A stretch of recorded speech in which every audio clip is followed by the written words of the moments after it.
Hello, Kabisyo! Alam ko naman na talagang excited ka ngayong araw na to dahil bukod sa nakakapakinig ka ng magandang babaita, wow, lakas ng confidence nyorn.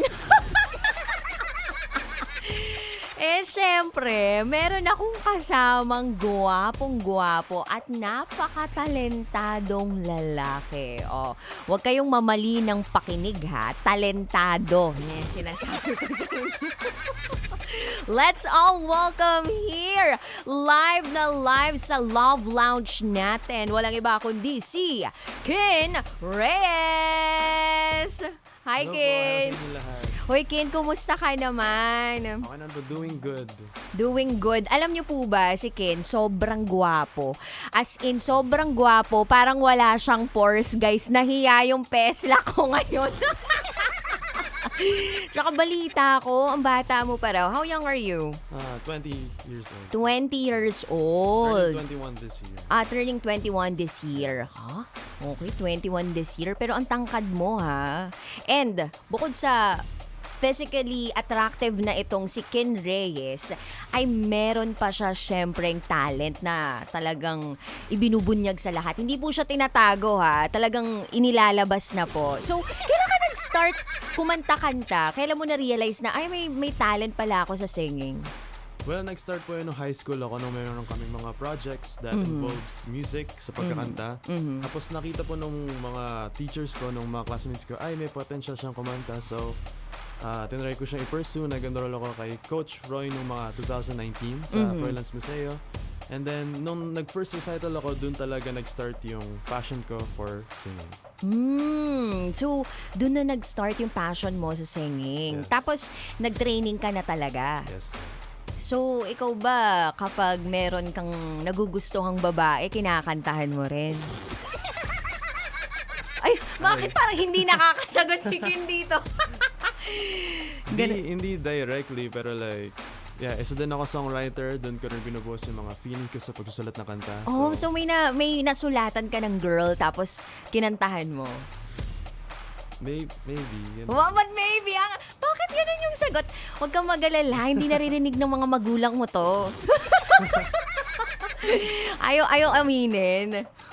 Sa atin na lang to. Ibulong mo lang. Basta na-inspire lang ako sa mga ganong experiences. Kaya na-inspire mas madaling ka. magsulat ng songs. Yeah. Kaya mas madaling magsulat ng songs. Dahil dun sa mga personal experiences mo na yun. Yeah. As of the moment ba, given a chance, magsusulat ka ng kanta based on your experience, palagay mo, ano yung ilalabas mo na klase ng song? Sa ngayon, gusto ko lang maglabas ng happy, jolly song that about siguro, you just want to let the person know how you feel pero di ka pa sigurado. Ay! Naninigurado ka pa lang. Nangyari na ba sa'yo yan, yung hindi ka sigurado? Naniniguro ka pa lang? Nangyari. Pero yeah, nahirapan ka rin kayo sabihin sa kanya kung ano yung naramdaman mo kasi like, every time na you're near that person, bigla ka na nang hihina suddenly tapos di mo alam kung anong gagawin. So, yun yung song na yun. Siguro mahiyain na patorpe-torpeng. Parang I'm so excited to know about that song and to listen to that song. So, mamaya ba? Yan ba yun? Iba pa to. Lang to, kung gagawa lang Kung ako ng gagawa kanta. ka lang ng kanta, akala ko eto na yun eh. Akala ko agad-agad may na-produce na kanta. Ang bilis eh. Ang bilis na. But anyway, maglaro muna tayo ng quick game with Kinn Reyes. So we have here our cards. Ayan. Sa mga hindi po, syempre nakakapanood sa aming FB Live, sinasabi ko po sa inyo na meron kaming cards na nandito ngayon sa loob ng booth namin at pipili po si Kinn Reyes ng mga question na nandyan sa card na iyan. So pick a card, Kinn. Any color? Any color. Sige. Let's go Ito ang with this panglaban one. natin sa Ghost Door. Month. Sige. Do I read it? Yes. Okay, so how would you like your life to be different in 3 years? So, Well, I think since nag-study ako, I just want to finish my studies in college, tapos maybe go into aeronautics school. may plano kang maging Yes, pilot. piloto. Yes po. Ever since I was a kid po. And also, andun na rin po yung music career ko. Sana mag-grow din siya, mag-progress. And yeah, that's how I'd like to see myself in 3 years. Wow. To see some progress. To see some progress sa career na binibuild mo, okay? No girlfriends? Wow. No, not at the moment. Not at the moment. Ano ba, parang may gusto i-komento yung mga magulang mo na nandito sa loob ng booth. Pero parang sabihin nila, ay hindi na lang. Hindi kami mangingialam. Okay, choose another card. Okay. So, what do you wish could go back and tell yourself 10 years ago? So, the thing that I want to tell myself 10 years ago is that don't be shy, go out of your comfort zone, do what you want to do, because nung high school talaga ako and nung grade school, I was very shy. As in like, iniimbitan ako ng mga classmates ko, ayaw pa talaga pumunta, ayaw ko sumama. So I was very shy back then, feeling ko madami ako hindi nagawa. So yeah, that's what I would like to tell myself. That. 10 years ago, so that means 10 ka lang ago. din. 10 years old ka. I think it 10-ish. applies pa rin kasi mahihayin Sabagay. talaga ako last. So kapag niyayaya ka na maglangit lupa, impyerno, hindi ka sumasama sa ganon? Kasi isang dulo lang ako Seryoso? Patintero, nakapaglaro ka ba nun? Mga pinsan ko, mga kalaro ko ng gano'n. Anong tawag doon? Tumbang preso, nakapaglaro ka ba nun? Tubang president. Yung mga ice water pa gano'n. Oh, may ice water. Wala namang ice pick, ganyan. Charot with the rot. Okay, one more deck card. Okay, let's choose the light green one. Okay. What's the craziest thing you've ever done and would you do it again? So, well, for me, the craziest thing that I ever done is siguro, ito lang, it's as simple as going out of my comfort zone kasi nung nag-first recital talaga ako, it's very hard for me to like sing in the stage. Na kabang-kaba talaga ako na yung tuhod ko nanginginig. Yung boss ko siguro nanginginig din. Kailangan ba ay baka pumiyak. Pwedeng pa-sample ng boses na nanginginig. Parinig nga. Paano? Sige, sampulan mo kami. Paano yun? Ganon. Kasi ano lang, parang someday. Ba't parang normal naman? Parang nagbivibrato lang. Nasanay na ngayon, pero yun, yung craziest experience ko. And yeah, pinatuloy-tuloy ko lang yung pag-perform sa harapan ng tao and doon na-mold talaga yung confidence ko. So, shy back then. Pero ngayon, sobrang kapal na ng mukha. Ganun ba? Di masyado. Medyo makapal. So, kapag may mga family gatherings kayo or parang may mga events ka sa friends mo, tapos pag pinakanta ka, ngayon, tatayo ka na agad para kumanta. Yes, gano'n na nga yun. Ganun na nga. Hindi ka muna... Sa mga schools din, pag pinakanta ako, usually kinukuha ko sa mga events sila para mag-perform. Dati talaga di ko gagawin yun. Ngayon, may confidence na ako talaga to perform on stage. Dapat sinasabi mo sa kanila, bayaran niyo muna ako. Yun nga walang TF, no? Diba? Ang lakas-lakas mag-imbita tapos walang TF, diba? Hindi, charot lang. Siyempre, minsan sa passion din yan. Tsaka kapag gusto mo naman yung mga tao na nag-imbita sa'yo, diba? Talagang ibibigay mo din yung kaya mong ibigay sa talaga, kanila. if you love what you're doing, it doesn't even feel like work. Ay, gusto ko yung sinabi nito ni Kinn. If you love what you're doing, it doesn't feel like work. May mga ganun ka bang quotable quotes? Medyo marami. Marami. Uy, pwede ka mag-secret files, ha? Magbigay ng mga advice, ha? So, sa mga young peeps out there, sa youth na nakikinig ngayon, what is your advice to them na kung sila'y nahihiya, hindi pa nakakalabas sa kanilang comfort zone? Well, I think talaga, just saying go out of your comfort zone is easier said than done. Kasi like, siguro merong mga tao dyan na kinakabahan dahil sa mga baka i-judge sila ng tao, baka merong masamang sabihin sa kanila. Pero I think that you shouldn't really care about the things that you can't control and just focus on the things that you can. And that's the way you can just go through life without thinking about what other people think of you. So just do what you want to do what you love, express yourself, have faith in yourself. Wow, very well said ka dun, Kinn Reyes. O guys, pwede nyo na ilagay yan sa TikTok reel, kaya tsaka FB reel.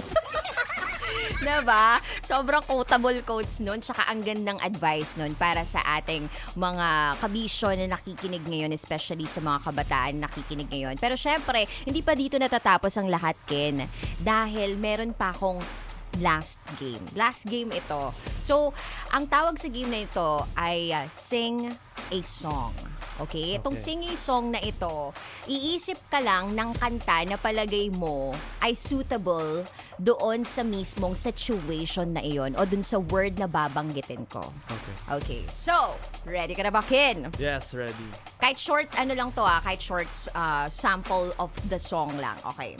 So, first, kapag nasa banyo ka. Ano nga ba? Siguro na lang, yung kay song ni Queen na I Want to Break Free. Okay, go ahead. Di ko siya abot pero I'll just try to sing it. Yeah, okay, Pero go. yung I want to break free. Oy, may beatbox. Oh. I want to break free. Chika ah. I want to break free from your life. You're so self-satisfied. I don't need you. Wow! Oh, ha? Unang pa lang yon, sample. On next situation, kapag may nililigawan ka. Ano yung kanta nun? Bakit pa kailangan... Ano yan? Gitara. Ano yung gitara? Oh. Bakit pa kailangan... Ano yan? Nakalimutan ko yung lyrics. Ng Rosas ba yon? Ng rosas. Ano na naman ano. Lagi lang naman may sisingis tuwing tayo ay magkasama. Grabe, nakakaindam naman yung ganun. boses nito. Okay, next.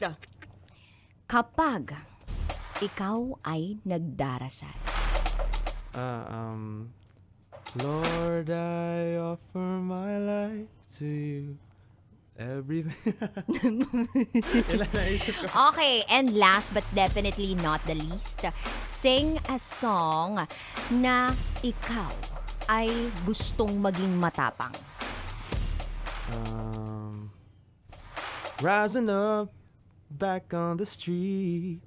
Took my time, took my chances. In the distance, oh, I'm not gonna stop. Just a man with his will to survive. Yan, I have the tiger. Ay, Eye of the Tiger, very Rocky Balboa tayo dyan. Very palaban. Oy, pero palakpakan natin si Kinn Reyes sa kanyang mga ginawang pagsasample sa atin. And of course, gusto ko ring makarinig nung sample, kahit very light lang, yung sample mo ng latest single mo, which is entitled Ilaw. Tama ba ako? Ilaw, yeah. Ayan. Bakit ba siya ilaw? Because I wrote this song with the people that I once had a relationship in mind na hindi ko na makakasama ngayon. Aha. Such as my lola din na nag-passed away na siya. Mas na-realize ko lang na importante siya talaga sa akin nung wala na siya. Also with my past relationships na that I really enjoyed with the people na siguro namimiss ko lang talaga yung company nila that I really can't have it anymore. Tapos sila din yung mga ilaw, yung ilaw na nag-guide sa buhay ko ngayon. The inspiration. Yeah. Very malalim pala ito. At ikaw pa ang nagsulat. Yes. Such a talented person, ha? So, pwede mo bang sampulan ng ating mga kabisyo na nakikinig ngayon live na live sa Love Radio, Kinn? Okay.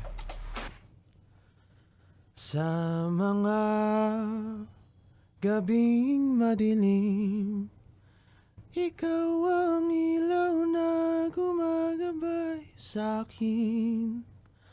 Sa mga balakid, ikaw ang haharang nakalasag sa'kin. Sayang wala ka na, sayang wala ka na. Aw, thank you so much, Kinn. Palakpakan natin, Kinn Reyes.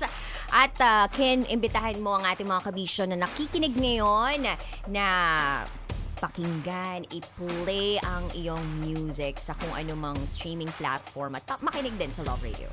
Well, you can listen to all of my singles on all major streaming platforms, Spotify, iTunes, Apple Music, YouTube Music, and Deezer.